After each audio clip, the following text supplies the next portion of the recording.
you have no solution. Okay? Okay, well then, what am I going to do for the third equation? Well, we still have to have S and D in here, so S minus 2D equals 0. I don't do anything to the third equation. Okay?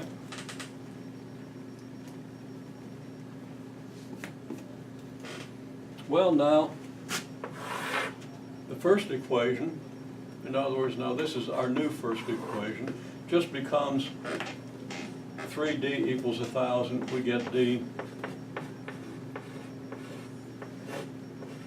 equals 1,000 over 3, right? The second equation is still 0 equals 0, which doesn't affect anything. And the third equation is now S minus 2D equals 0. So what am I going to do now?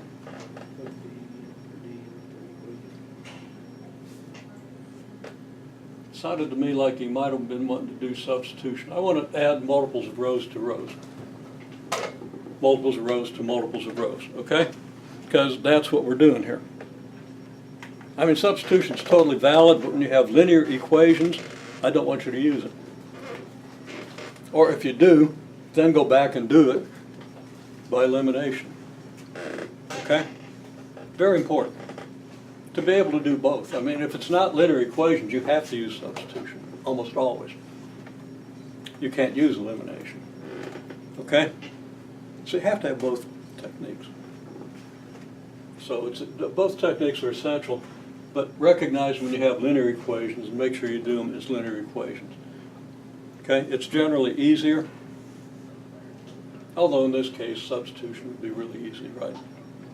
Okay? It's generally easier, and you have to get good at it. Okay, so what multiple of what equation should I add to what equation to get something that's useful? 2. Sorry? 2. I do something with equation 2? No. Equation 2 has no information. Multiply by 2. Multiply what by 2? The first equation. Okay, and So do you what get- with it? So you can get 2D. No, you're trying to substitute. And then you can... We're trying to eliminate a variable. We're not substituting. We're adding multiples of rows to rows. So you're right, but you're not saying it right. Not saying it the way I want you to say it. It's not my way versus your way. It's elimination versus substitution. Both are my way. But right now we're trying to do elimination, right? Okay. So, very good. Can you adapt your answer to add a multiple of a row to a row in order to get information? You pretty much got it. Multiply the first equation by 2. And do what with it? And then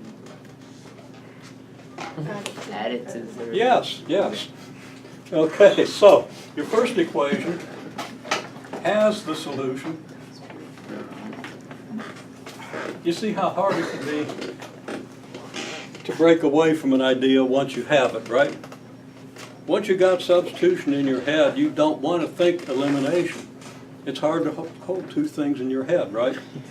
It's hard to adapt one to the other. Now, if you've done it a few times, it gets easy, right? So, you know, that's an important mathematical skill. So you've done good. Your first idea was fine, except it wasn't what we're doing. Okay, so your last one is 2 times your first equation added to your third equation, and that gives us what? Well, 2 times this is 2D, added to negative 2D gives us 0.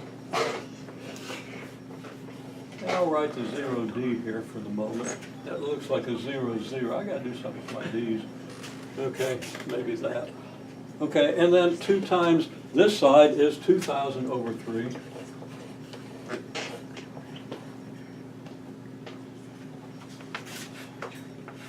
And now this implies that S equals 2,000 over 3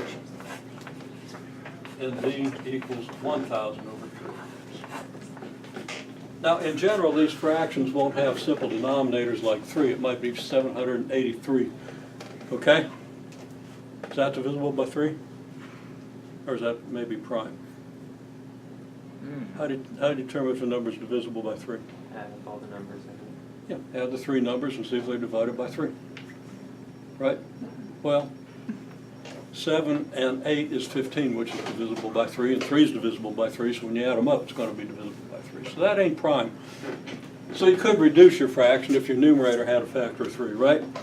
That's just a side comment. Okay, my point is, just to get you in the context of, you might not even be able to tell how big either of these numbers is, right? If the fractions are long and nasty, you'd have to do a lot of division. So it is perfectly valid to approximate the solution when you get here, but not in the process. Okay? That's what I was saying about keep your hands off the calculator. Okay? If you have denominators, what do you do if you have denominators in an equation? What? Yeah, multiply everything in the equation by your preferably least common denominator, but any common denominator will clear out all your fractions. Everybody knows that, don't you? Okay, now, I don't see evidence that that's really getting through to the majority of students who are supposed to be learning algebra. As most of my students can't do that. Okay? So I'm just saying, and I'm saying that not to knock the students, and I'm not knocking our teachers or our schools. I'm just pointing out to you that you picked it up. That's not a problem. There are higher level things that you could be picking up if your teachers weren't busy trying to get people to understand something like that they will never understand. Because either somehow they don't have the mathematical connections in their neurons, although most of them do, or because they just aren't going to spend enough time to learn it and don't really care because they don't realize there's a future. Okay? One thing and another. Okay? And I'm not necessarily saying those are evil people. I mean, yeah, sure, no. It's cultural, and you think as deeply as you wish about why it is that way. Okay, well, anyhow, just, people have varying interests. Okay, well, so we could approximate these, right? So when you do this, you can say this is approximately equal to 666.67. And this is approximately equal to 333.33. Okay? Or you could say this is exactly equal to 666.6 bar. Right? And 333.3 bar. So we don't end up making a mistake. Oh man, this went on way too long. I'm going to have to split this stupid video. Okay. I don't think it's that stupid, actually. There's a lot of important content here. Okay.